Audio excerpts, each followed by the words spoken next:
When I discovered I was pregnant, I was actually still an addict. Roxie Nafousi is a leading voice in manifestation. Her journey from navigating her 20s filled with partying and drugs to becoming a best-selling author and motivational speaker is a testament to the transformative power of self-awareness and resilience. I suddenly had to give up addiction to cocaine, alcohol, cigarettes all at once. And so what happens is 28 years of pain comes rushing out. And that pregnancy was without doubt the worst time of my life. It was like the dark night of the soul for me. And in that depths of real darkness, I vowed that when I had this baby, I would make my life the best it can be. Imagine I'm someone who doesn't believe in manifestation. Convince me now. If I lay out my 7 steps, which are, if you do all those things, your life is going to change. Would you mind doing an exercise, like a mini manifestation practice together? You can do a little meditation if you like. Yeah. Let's just take a deep inhalation, deep breath, inhaling that feeling of empowerment. And exhale, let go. And whenever you're ready, opening your eyes. I want everybody to have the gift of feeling like they are enough as they are.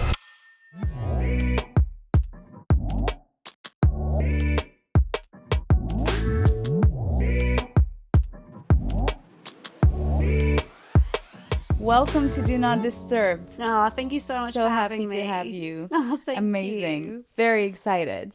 As I mentioned off camera, your book helped me to get here, I have manifested this moment in many ways, including podcasts and having you as a guest. So thank you so much for that. Thank you. I'm so grateful. It's an honor. I think for our listeners, it's nice to understand who is Roxie and a bit about your early life. Could you tell us about it? Yeah, of course. So my name's Roxie Nafousi. I am the author of Manifest, and I'm a self-development coach, inspirational speaker, and mum to my little boy, Wolf. And, for most of my 20s, well, for all of my 20s, I was addicted to cocaine and alcohol. And until I was 27, I was suffering from depression. I mean, I never really knew what it was like to be happy. I'd get sort of fleeting moments of joy throughout my life, but overall I was a deeply unhappy person and I had absolutely no self-worth of any kind. I really despised myself and had a lot of anxiety around who I was, and I just struggled, and I thought that was how life was always going to be. And when I hit rock bottom in May 2018, a friend of mine suggested I listen to a podcast on manifestation.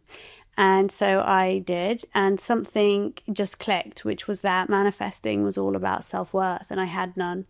So I realized that perhaps it was my view of myself that was really limiting my experience of life. And so I went on a journey to discover more about what manifestation was and how it could impact my life. And actually, it was just 2 weeks later, on the 7th of June 2018, that Wade messaged me on a dating app. And a year to the day, on the 7th of June 2019, our baby boy Wolf was born. That's the story I think most people who know you will know. But could you tell us early days about Roxie? Earlier to 20s, what shaped Roxie? I was born in Saudi Arabia, and my family had to leave Saudi very suddenly when I was 6 months old. And my mum suffered from very severe depression. My dad was a very incredibly intelligent man, but not an emotional man. So growing up, there was definitely no laughter, play, joy. I wouldn't say it was a particularly happy household to be in.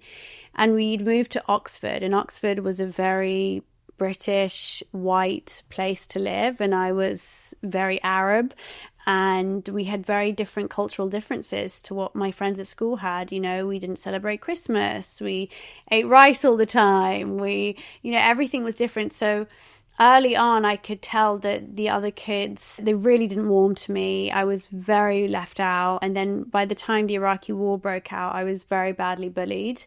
And I started to really reject myself very, very early on. And, I think it was at the age of 12 that I actually changed my name from Rowan to Roxie because I wanted to appear less Arab. And then, things like straightening my hair. I wore blue contact lenses for 6 years because I didn't like having brown eyes. I wanted to try and hide from anything that made me seem too Arab. My mum would wear a headscarf. I didn't want her coming to school to pick me up, because I was so embarrassed. So there was this thing where, I really start rejecting myself very early on. I don't feel accepted by my peers, and then I resent my home life because that's what's making me feel different. So I think there was a real identity crisis. Obviously, I didn't have the understanding of what was going on then because people weren't talking about mental health.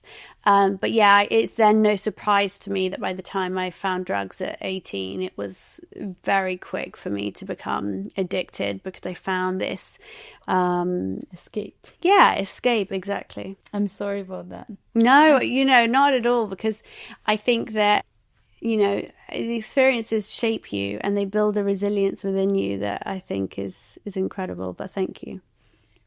What do you think? Yeah, the resilience, like what would you say your key takeaways, the lessons? As you said, like it's a journey. I can actually really resonate to your journey because I grew up in a Jewish household in Latvia. I was the only kid in my class with dark hair. Like everybody's very Swedish looking in Latvia. Yeah. So I understand the challenges you went through.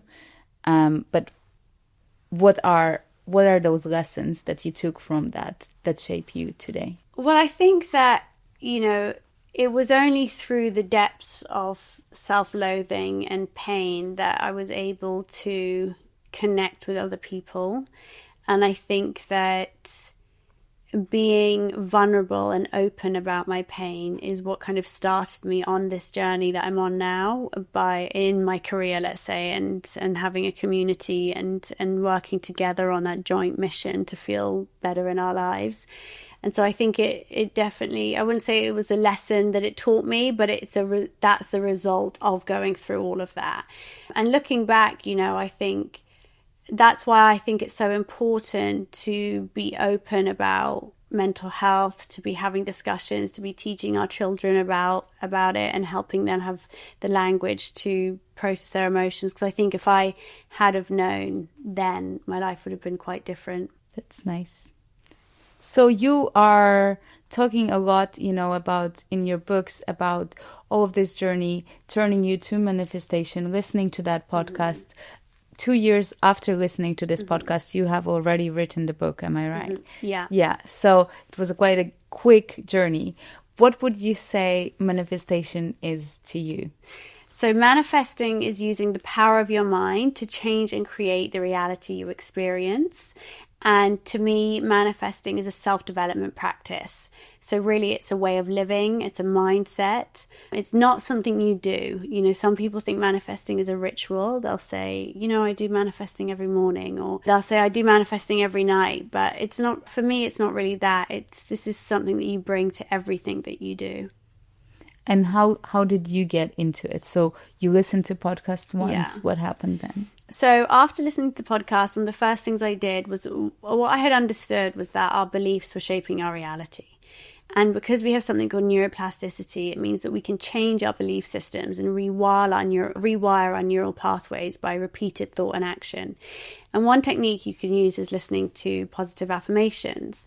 And so I started falling asleep every night to positive affirmation playlists. And at the time, it was all about relationships. So I really wanted to find love. So I'd go to sleep and, I'd have these statements playing. I just found them on YouTube. I'd type in sort of relationship affirmations. And it would say, I am worthy of true love. I am open to, meeting the man of my dreams, whatever it was. So that was one of the first things I did. And then I wrote a really clear list of the kind of person I wanted to meet and the values that they had. And essentially, that was my step one of my 7-step guide to manifesting, which is be clear in your vision. But then after that, I don't even think I was consciously really diving into manifestation as such. I was actually just opening myself up to all self-development. So I sort of brainwashed myself with self-development. I would listen to so many podcasts, motivational videos, audiobooks, I'd read books.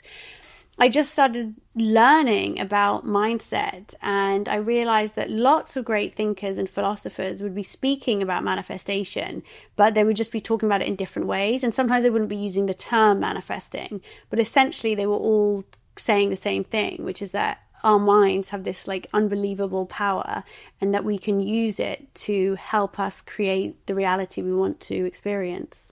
Definitely. It starts with honesty with yourself, right? Yes. And understanding what is it that you want. And there can be so many voices. Exactly. Finding that clear vision.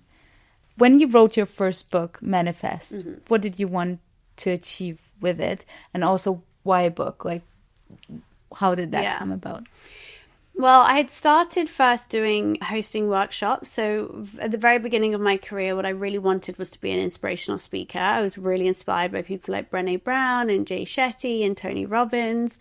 And so I wanted to be on stage inspiring people. And so I started with workshops, and the first workshop I did was about self-love. The second, I had a very small audience on Instagram at the time. I said, look, I've been doing this thing called manifesting. Shall I do a workshop around it? And they said, yeah, we'd love to know what it is. At that time, people were not using the word manifesting. Most people didn't know what it was. So I did a workshop on manifesting, and I created my 7 steps, and people really resonated with it. And so then when COVID hit, I started doing webinars online. And first it was, maybe 100 people, 150 people came online. Then by 9 months later, it was 1,000 people. And I thought, well, these 7 steps are working. So how can I reach even more people? And I thought, well, a book. And funnily enough, growing up at school, I'd always wanted to write a book, because I always loved writing. It was something that I've also just a way that I can express myself much better. Like, honestly, even when I have arguments with my boyfriend, I'd rather do it by text, because I feel like I can express myself so much better than I can in person. So it was always my favorite way to write. And at the time, I'd been writing lots of articles for different magazines and things. So yeah, I thought writing a book would be easy. I couldn't have been more wrong. It was the hardest thing I've ever done. But yeah, I knew I wanted to reach more people, and that was the best way to do it. I read your book. I love it. I think you have a gift of putting like information down to very specific actionable steps. There's very little like fluff around it. But it's a very useful tool. Like I literally took pen and paper, and like used your book as a guide to manifestation. So thank you for doing it. Imagine I'm someone who doesn't believe in manifestation. Convince me now that it works. It's a tricky question, because I'm not really here to convince anyone. And I think that if you don't want to be open to something, it won't work for you anyway. But I think that when you lay out my 7 steps, it's very obvious that it works. I haven't created something that's actually... I didn't make manifesting, right? It's not me. I've just packaged it in a way that's easy for people to understand.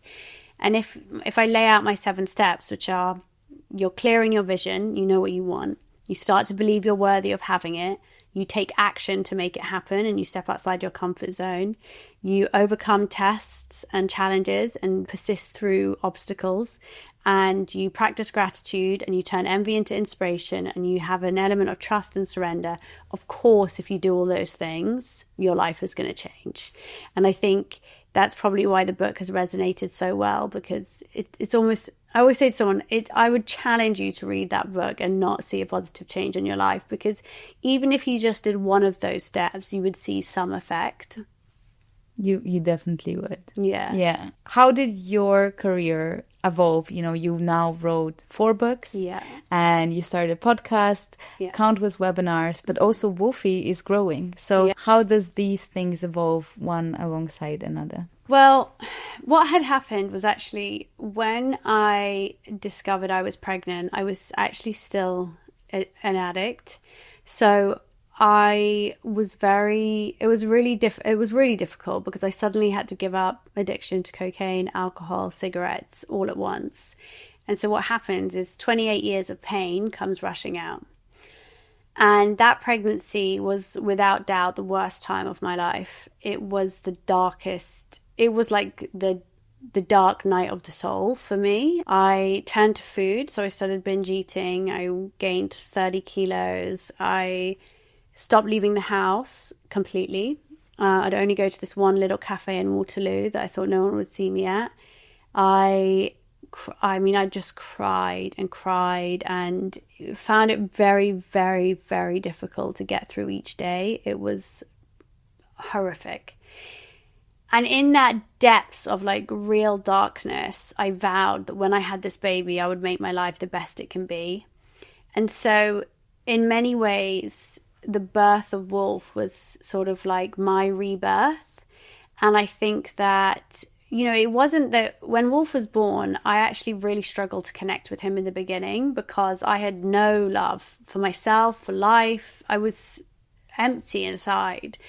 And so I sort of have this baby. I didn't suddenly think like, oh my God, I love you so much. To me, this was something that had taken all my joy for the last 9 months. And it wasn't that I resented him in any way, but I was not in a mental state to be able to really love him in the way that people say they love their child so much straight away. I think they lie. And then I did. As soon as I got home, I started to rebuild myself day by day. And, my bond, but after a few months, it was just like, once it was there, I never looked back. It's been incredible. But I think in a way, it's like we both kind of grew together. And I think that also being a mum, you become, and it's not for everyone, but for me, being a mum made me, I had not been a productive person before. I was taking drugs for the 10 years. I was lazy, unmotivated, I had no discipline. Whereas being a mum teaches you a lot about patience and organization. And for me, and certainly I know it's not for everyone, I think it gave me a sense of a drive and something to wake up for. And also because I'd been an addict, my routine had been so bad. I would go out all night, sleep all day, whereas with a baby, you're not doing that. No. So it helped as well. And may I ask you why you decided to keep the pregnancy? It wasn't even a question for me. I think I never had that doubt. And I think because I knew Wade would be such an amazing dad. I knew the minute I met him, he loved kids. He'd worked in a kids' hospital before. We were so in love at the time. All my brothers and sisters had kids. Wolf is a youngest of 9 cousins. So, and there was not even a second of doubt in my mind. So I just knew. And I always remember thinking to myself, no one has ever regretted having a child. No one's ever had their child and thought, oh, I wish I hadn't. Everyone's always said, I wish I had more. Yeah, like, oh, this is the best thing that ever happened to me, So I knew that there would be like this immense feeling of joy and love at the other side of that pain, and I was willing to go through it. Just like the challenges part of the 7 steps. Exactly. And are there more children for you in the cards? I don't think so. I find it really difficult because I love children and I love babies and I love being a mum. I mean, being a mum is where I love myself the most. It's the favorite version of me is me as a mum. Like, he makes me the softest, most patient, nurturing version of myself that I could be. And our relationship is so incredible and it brings me genuine joy. Like, he is without doubt my favorite person to hang out with. But I think I'm so terrified of being pregnant again because I think it was so traumatic for me the first time. B, I don't think I'll ever get another one as good as Wolf. And C, I think that I do have I think 1 kid is very easy. Like, my sister's has 3, my brother has 3. 1 is kind of a walk in the park. It's very easy. Yeah. And I think that having in comparison, it's not easy. I think it would change things a lot having another. And I don't know if... And Wolf doesn't want another sibling. And I think part of me's always thought, does he want one? Or whenever I ask him, he's like, no, please, no. I think he likes being an only child. That's a choice. I have only 1 kid, but I would like more. So let's see if it's in the cards. I am separated from the father of my child, but thinking back, I wish I just made another one. I didn't ask him. But let's see. I still have time. Yes. Tell me about you're very successful now, obviously. Billboards, everything. But I'm sure there was a time when you struggled with money. Could you tell us about that? period of your time? Or financial independence, maybe not money. Feeling like you can afford your lifestyle in an easier way. Yes, I think that, definitely when I was pregnant, I had no money and neither did Wade. And that was quite a shock for me because, to be completely frank, growing up, I think I grew up with, my mum was a housewife, my dad worked to support the family, and I really grew up with that narrative. And I think that I didn't think I was good enough to make money for myself. I didn't think I would have a career. I didn't have any. So I had thought that, I'll marry someone and I'll have someone who can support me and my family. And then I fell in love with someone who had no money whatsoever. And I was like, oh, shit, What do we do? Yeah. But actually, it was the best thing that ever happened to me in a way, because I felt so driven to find independence and to do it all myself. And, I just said to my girls yesterday, I just got myself something that I'd wanted for a long time. And I was like, we don't need a man, and I think it is a really incredible thing to be able to be independent, and for Wolf to see me as an independent woman. He went to school and he said, my dad goes to the gym and my mum goes to work. And I kind of love that. And he was playing role play with his cousin and they were playing families. And Sophia was going, oh, daddy's going to work. And Wolfie goes, and mummy.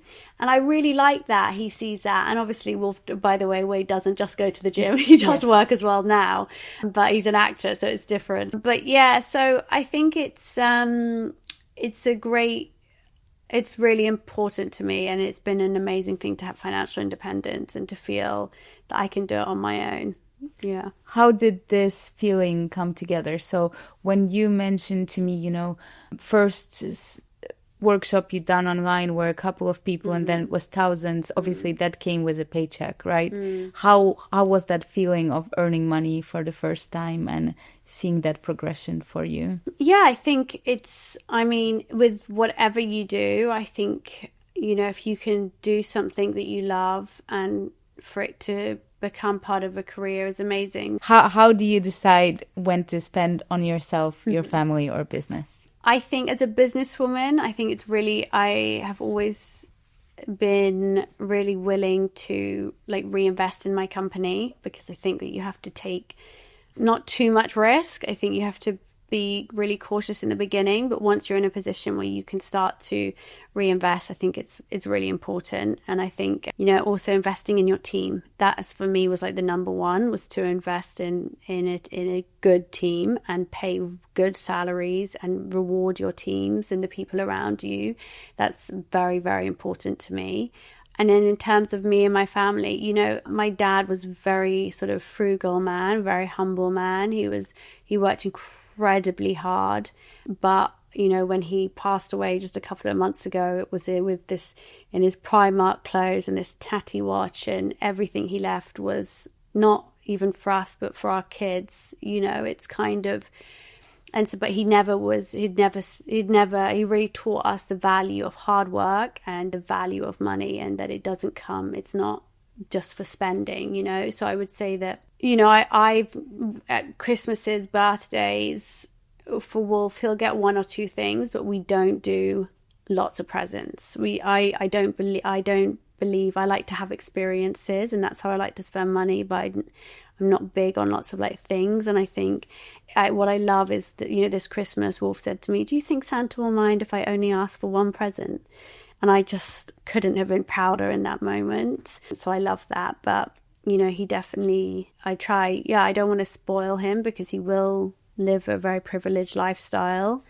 But it's a hard balance sometimes, I think, because I also want to spoil him. But yeah, but I guess he's already spoiled by just being your son and living in your household. Exactly. So it's just making sure that he also understands the value of things and money, and Amazing. You told me you're no longer single. You were single before, so I wanted to talk to you. How do you navigate as a mother that side of your life, being single or not being single? Honestly, I didn't, because I didn't really date. I think I went on 2 dates. I found it hard because I think I'm so devoted to Wolf and I'm so devoted to my work, and the time for dating, it wasn't really, I don't know. I feel, me and Wade were co-parenting and we were still close friends. So I was like, there's going to have to be someone amazing to come into my life and for me to want to dedicate time to that. But I think I'm probably not the best person for any advice on that because I didn't really do it. Well, but you did it. It is still doing it if you're not doing it. Yeah. You were holding space for family life, and you also spend a lot of time with your extended family members, right? Yeah. So I think, you can't, life has different chapters.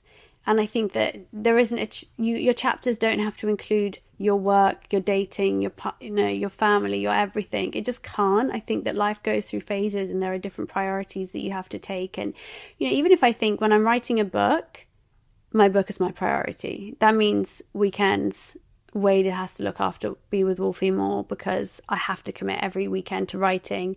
I have to commit to writing every morning as soon as I wake up. There's that. But then as soon as that book's over, then I revert back to Wolf has to take priority and I have to be more present with him and that. So I think, and that's just an understanding that your priorities do change and you can have different chapters and they don't, it's not like you have one priority and that's your priority for your life or your year.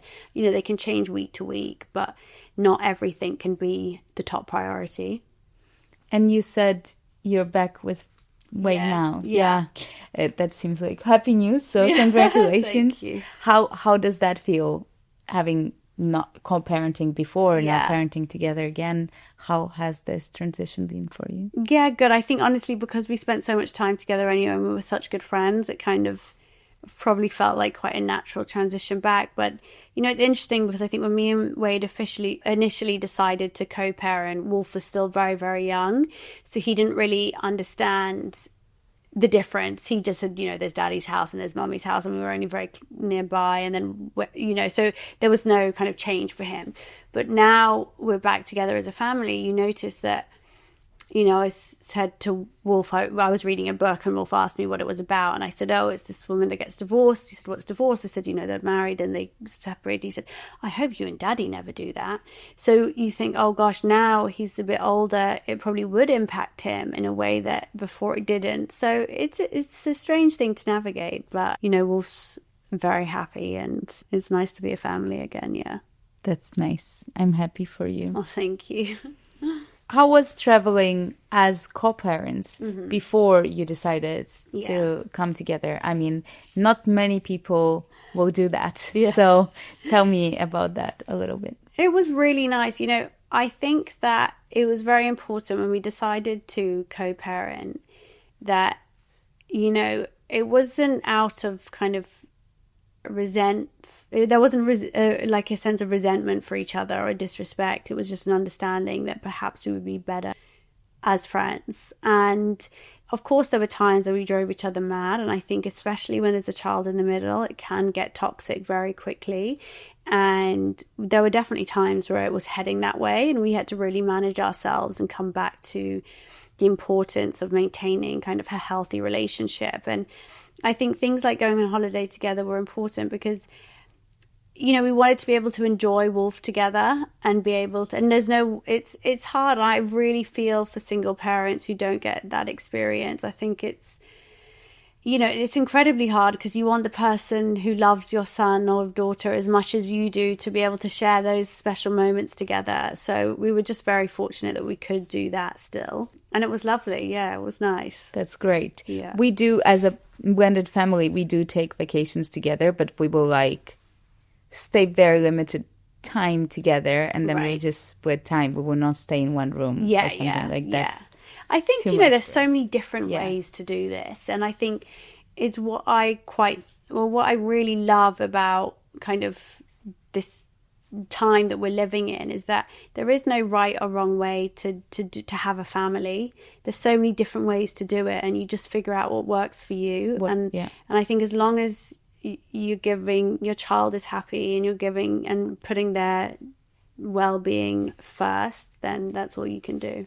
What would you say is the main lesson you would like to teach to Wolf? I think what I've been trying to teach him and what I see in him is a sense of gratitude. I think that developing a positive mindset and changing the way you look at life will just have the most incredibly lasting impact on him. And I think there's a lot that you can't control, especially once they go to school. And I definitely notice, like, you know, there's little moments where Wolf will come to me and say, like, he didn't want to wear a hat because he thought the other kids would laugh at him, and it broke my heart because I'm like, oh my God, I don't want you already getting self-conscious. Yeah. And last night he had like a lesson at school and he said, I only got 50 points and, you know, Orlando got 80. I'm so bad. And I was like, no, like everybody's good at different things. So, you know, there are things that just happen. Like you can't control. I can't make him feel confident in every area of his life. I can do my best, but what I can equip him with is a positive mindset. So we've been doing gratitude since as soon as he could talk. Every night before bed, we say his favorite things of the day. And he really is always pointing out the good, and I really love that. And we've started doing affirmations every morning. Beautiful. I've got these affirmation cards, and me, Wade, and Wolf all pick one. And this morning I forgot, and he ran it. He said, "Mummy, our cards!" And now he's starting to read. He can just read them himself. And I don't think he really understands what they are, but he's in the practice of reading them, and I think that's amazing. That's wonderful. Yeah. We do that as well. You're a busy woman. Mm-hmm. You wear many hats. Mm-hmm. What does a typical day look like for you? Oh, gosh. I was actually just saying to my team now, no day is the same. I think it's so varied. There's a lot of different parts of my job, which I love, admit. And I said we're very lucky to have a job where we do so many different things because it never gets boring. Never. But how do you structure your time? How do you approach it? When do you find time for yourself? You said, like, today you're not picking up your son. When you go on your typical week, like, how do you go about planning it? I think many moms would like to know that. Oh, I mean, it just changes so much. But I mean, for example, obviously every morning is me and Wolf. So it was actually quite hard because when Wade went away recently, he's now in Dublin working a lot, so it's just me and Wolf. And his school is quite far away. So if I did the school drop every day, I would not be back till 9 a.m. But we never had nannies or babysitters or anything until he was 5. Now we have someone after school that just picks him up.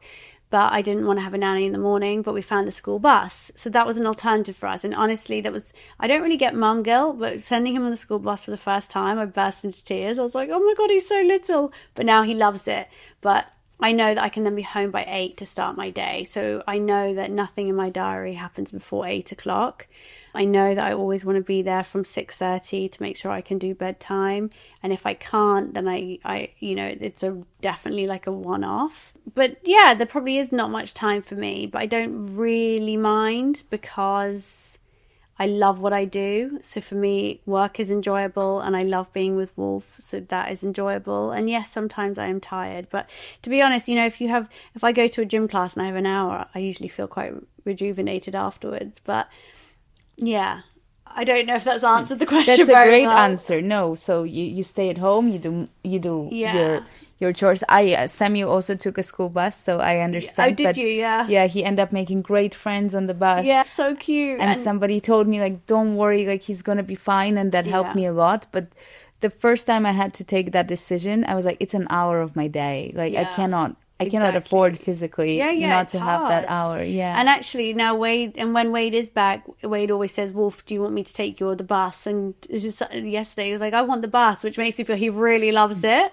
And so it's nice. Yeah. Sometimes you need to take that hard decision. Absolutely. How do you reset and take breaks for your mental health? You said an hour time in the gym. Yeah. Are there other daily rituals like the affirmation card? Yes, affirmation card. And for me, my 2 things, I think one is like daily breath work. So even if I just do 5 minutes of guided breath work, for me it's just, I crave silence. I think that's the thing. I crave deep breaths and a moment of just like even that just feels so good.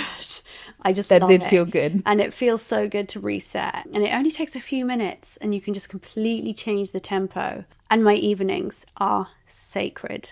You can hardly get me out of the house after after it's dark. But, you know, I will absolutely get straight into bed as soon as Wolf is in bed, asleep. I'm in bed, I'm cozy, I'm in my pajamas, I watch my favorite TV show, like phone is off, airplane mode, nobody's getting responded to, and I love it. Amazing. I am right now on season 6 of Desperate Housewives. Oh my God, I love that throwback. I definitely get that. Piece of advice to your younger self. Oh, I just wish I probably hadn't worried so much what everyone else thought of me. I think I was so hung up on not being liked or not being popular and feeling bad about being on the outside. But I wish I'd been able to see that it just didn't matter. It didn't matter. If I had just learned to like myself, that would have been enough. Do you think you have figured it out, the life juggle? Yeah, I do actually. And I know that's such an annoying thing to say back, but I do. I feel really content with the balance of my life, and I feel more confident in myself than I ever have. I love my son and my relationship with him, and I love my job. And it doesn't mean there are not days that are tough, but tough days don't mean that things have suddenly all gone to shit. And I think that's part of that resilience that you build over years, where you're able to handle stressful times, you know, even through the recent loss of my father. I'm very sorry. No, it's okay. I think that time showed me how resilient I've become, because I think I could have, you know, I actually, on the day that I buried him, I had to do a live show that night. And yes, it was incredibly hard, but I did it. And I think that life is not going to be free of challenges, but if you can recognize your strength, you're so much more empowered to get through them. Well done, you. Oh, thank you. You mentioned the confidence, you know, of life. Your new book is called Confident. I have not read that book. I don't know if can I order it? No, it's out. You can pre-order it now, but it's out on March the 27th. Oh, so it's going to be out around the same time as the episode. Perfect. So could you tell us what confidence means to you and what is the book about? Gosh, you know, confidence, I think, is the foundation of everything that we do. And I think that confidence isn't something that's nice to have. It's an essential ingredient to help if any of us want to unlock our fullest potential. And I've kind of laid out 8 steps to finding your worth. And I think it's so easy to assume that confident people just are the way they are, and they have this thing called confidence and we don't. And actually what I've learned is that it's something that you can build and cultivate. And I want everybody to have that gift, the gift of feeling like they are enough as they are. And I think this is my best and most important book yet. Yeah, I will be reading your book for sure. I actually thought it was a very natural progression of Manifest. Yeah. Once it was out, I was like, oh my God, it totally makes sense, because Manifest is in many ways also about confidence. Yeah. I remember reading Fake It Till You Make It. Yeah. That's what I'm doing here today. Exactly. So, I think that, you know, the more confident you are, the more powerfully you manifest. Absolutely. And for people that haven't read Manifest, they can still read Confidence. Yeah, it's separate. Yeah, but they are so intertwined. You're right. Message for women who follow you. I think I just really, my mission really, and my hope is that I really do want absolutely every woman to feel enough, that they're doing enough, and that, you know, they don't need to be at this imaginary place, that they can just be at peace with where they're at and know that they're on the right path and growing, and, you know, enjoy the journey rather than sort of be rushing to get to some point. And know that any way that they're doing it is the right way. You know, I think there's a lot of pressure to do it like everyone else because we see them on social media, and that's to look a certain way. Yeah, and that's just not it. I think that you do it your way, and that's fine. I think the next book is enough. Yeah, I like that. Would you mind doing an exercise, like a mini manifestation practice together? Yeah, we can do a little meditation if you like. Yeah, I would like that a lot. Okay, so let's start by just gently closing your eyes and allow your palms to rest on your legs, palms facing upwards. open and ready to receive. And let's just take a deep inhalation, feeling your belly, rib cage, and chest expand. And as you exhale, letting go.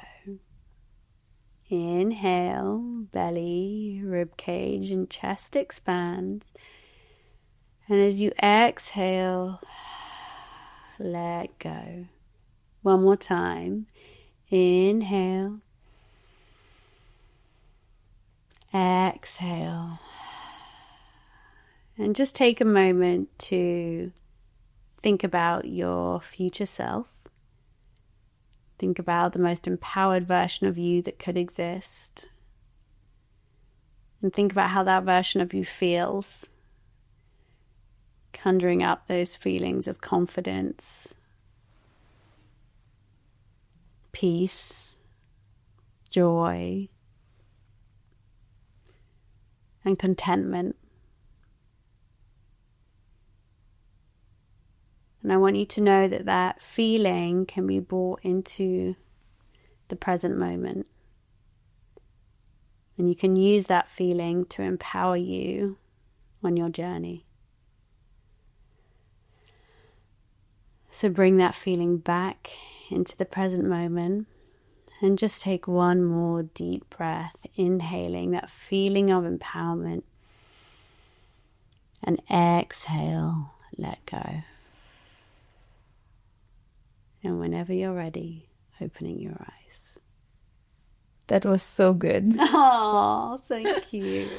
Really great. I feel totally recharged. I had a very busy day and that good. Really helped a lot. Good. I'm Fantastic. so pleased. Hopefully it's going to manifest into life. Absolutely. So, amazing. That's it. These are all my questions. It was such a pleasure to have you on. Thank you so much. It was such a pleasure to be on. I'm so grateful and congratulations on what you're doing. Thank you so much. I hope many mothers will be happy to listen to your advice and tune in, and it will help them on their path not to feel alone. Yeah, thank you so much. Thank you.